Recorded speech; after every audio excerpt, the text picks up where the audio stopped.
찬양의 날개 위에. 이 시간에는 저드슨 유니버시티 이소정 교수님입니다.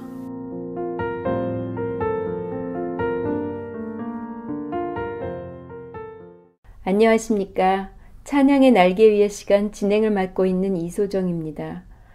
오늘 7월의 첫째 월요일 아침 청취자님들과 함께 나눌 찬송은 통일찬송가 172장, 새찬송가 183장, 빈들의 마른 풀같이입니다.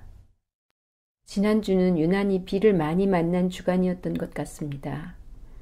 어느 때에는 비바람으로 오다가 금방 보슬비로 바뀌고 그러다가 갑자기 햇빛이 나곤 했죠.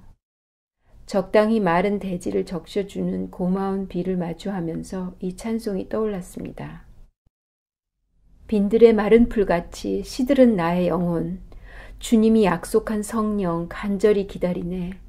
가물어 메마른 땅에 단비를 내리시듯 성령의 단비를 부어 새 생명 주옵소서. 반가운 빗소리 들려 산천이 춤을 추네. 봄비로 내리는 성령 내게도 주옵소서. 철 따라 우로를 내려 초목이 무성하니 갈급한 내 심령 위에 성령을 부으소서. 참되신 사랑의 언약 어길 수 있사오랴. 오늘의 흡족한 은혜 주실 줄 믿습니다.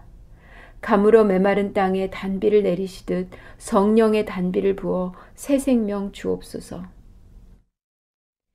이 곡은 19세기 말에 탄생된 복음 찬송으로 당시 미국 시카고를 중심으로 활동했던 두 사람의 복음 전도자 데니얼 휘틀과 제임스 맥그레너헌이 만든 찬송입니다. 오늘은 특히 곡조를 만든 제임스 맥그레너헌에 관한 이야기를 나누어 보겠습니다. 제임스 맥그레너헌은 펜실베이니아에서 농부의 아들로 태어났습니다. 어렸을 때부터 아버지를 도와 농사일을 했지만 음악 공부하는 것을 너무 좋아했던 그는 음악가의 길을 가는 것을 반대하는 아버지를 열심히 설득했고 꾸준히 공부하여 인기 있는 음악 선생이 되었습니다. 20대 초반에 찬송 작사자이자 음악가였던 에디 비커리라는 여성을 만나 결혼하였고 음악 선생으로서 계속 승승장구하며 활동의 범위를 넓혀가고 있었습니다. 제임스 맥그레너헌은 좀처럼 찾기 힘든 귀한 테너 음성을 가지고 있었고 오페라 싱어로서 성공할 만한 가능성을 충분히 갖고 있었다고 합니다. 이러한 상황 속에서 그는 친구인 필립 블리스의 충고를 받게 됩니다. 필립 블리스는 당대 유명했던 찬송 작곡가이자 찬양 전도사로서 내 평생에 가는 길, 달고 오묘한 그 말씀 등 주옥 같은 복음 찬송들을 만든 사람입니다. 필립 역시 좋은 목소리를 가졌고 어려서부터 음악의 길에 심취했던 전도 유망한 음악가였으나 20대 중반에 찬양 전도사가 되어 열정적으로 복음을 전파하고 있었습니다. 또한 필립은 무디 목사님과 함께 또 같이 사역하던 데니얼 휘틀과 함께 부흥 집회를 인도하면서 찬양을 통해 사람들의 마음의 문이 열리는 것을 경험할 때마다 그것이 얼마나 가슴 뛰는 일인지를 잘 알고 있었습니다. 1876년 크리스마스 휴가를 준비하던 어느 날 필립 블리스는 제임스 맥그레너헌에게 편지 한 통을 쓰게 됩니다. 그 내용은 자신의 친구 제임스가 찬양 전도사로 헌신하기를 간절히 바란다는 것이었습니다. 제임스는 이 편지를 읽으며 깊이 고민하였을 것입니다. 과연 세속적인 직업을 버리고 찬양 전도사로서의 길을 가는 것이 주님께서 진정 내게 원하는 것인가? 이 중대한 문제 앞에서 제임스 맥그레너헌은 과연 어떠한 결정을 내리게 되었을까요? 그 크리스마스가 지나고 불과 며칠 후 이들은 엄청난 사고로 인한 인생의 갈림길을 경험하게 됩니다.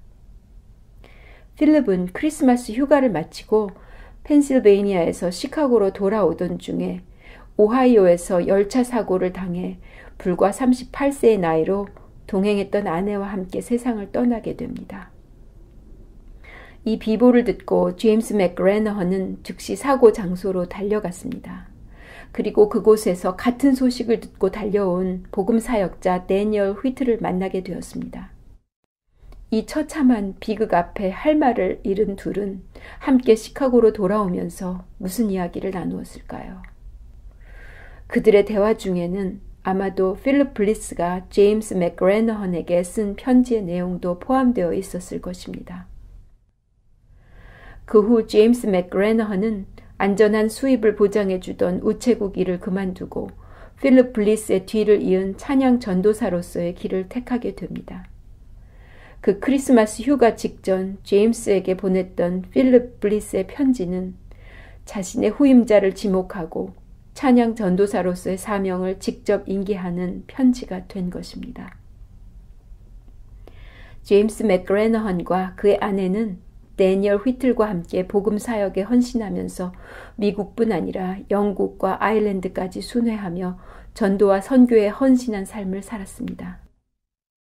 그는 특히 남성 합창으로 복음 찬송을 부르는 것을 시작하였고 또한 성품이 온화하고 겸손했던 사람으로 칭송받았다고 합니다. 그가 무디 목사님과 찬양 전도사 아이라 생키와 함께 영국을 순회하며 부흥 집회를 하던 그 즈음에 작곡한 이 찬송 빈들의 마른 풀같이는 1885년 아이라 생키와 제임스 맥그레너헌이 공동 편집한 찬송가집에 실려서 출판되었습니다. 사람의 영혼을 구하는 일에 자신의 음악적 재능을 바친 제임스 맥그레너헌이 부흥 집회를 시작할 때마다 얼마나 간절한 마음으로 성령의 단비를 위해 기도하며 찬양에 임했을까를 상상해 보면서 이 찬양 가사와 관련된 성경 말씀 에스겔 34장 26절을 읽어봅니다. 내가 그들에게 복을 주고 내 산 주변 일대에도 축복하며 때를 따라 비를 내릴 것이니 그것이 축복의 단비가 될 것이다. 예수 그리스도를 통해 성취된 이 참된 축복의 단비가 이번 한 주간 동안 청취자님들 모두의 마음속에 흡족히 내려지기를 바라면서 포도원 장로교회 김민경 반주자님이 연주하는 피아노 찬양 들려드립니다.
지금까지 저드슨 유니버시티 이소정 교수의 찬양의 날개 위에였습니다.